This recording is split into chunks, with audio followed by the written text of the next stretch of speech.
হেই, আসসালামু আলাইকুম। আশা করি সকলে ভালো আছেন এবং সুস্থ আছেন।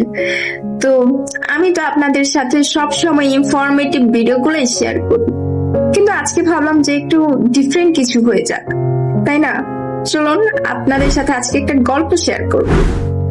সেটা হচ্ছে গিয়ে রাহাত আর নিলয়, তারা ছিল দুই বন্ধু। তারা কি করলো, একই দিনে দুটো মোবাইল কিনলো। একই মডেলের ছিল, একই দামের ছিল।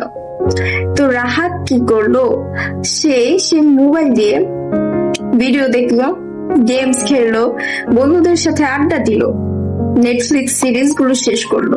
কিন্তু নিলয় কি করলো, নিলয়ও এসব রিলস দেখতো, ভিডিওস দেখতো, গেম খেলতো, কিন্তু সে প্রতিদিন 1 ঘন্টা নিজেকে টাইম দিত, নিজেকে নতুন কিছু শেখার জন্য টাইম দিত।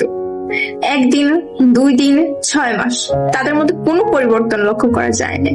কিন্তু 1 বছর পরে পরিবর্তন লক্ষ্য করা যায়।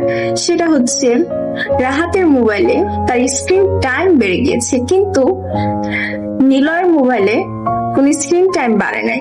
সেটা হচ্ছে কি, তার মধ্যে নতুন স্কিল শেখার আগ্রহ তৈরি হয়েছে, নতুন কিছু শিখার চিন্তা ভাবনা তৈরি হয়েছে, এবং সে নতুন কিছু শিখেছে, অপরচুনিটিও পেয়েছে।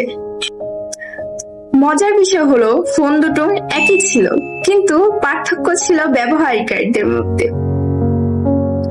তো এন্ড অফ দ্য স্টোরি বা স্টোরির যে কনটেক্সটটা ছিল, সেটা হচ্ছে কি, যন্ত্র কখনো জীবন বদলায় না, যে মানুষটা যন্ত্রকে ব্যবহার করছে সে বদলায়। এটা হচ্ছে আপনার উপর নির্ভর করে যে আপনি সেই যন্ত্রটা দিয়ে কি করতেছেন, এটা কিভাবে ব্যবহার করছেন, সেটা আপনার উপর নির্ভরশীল।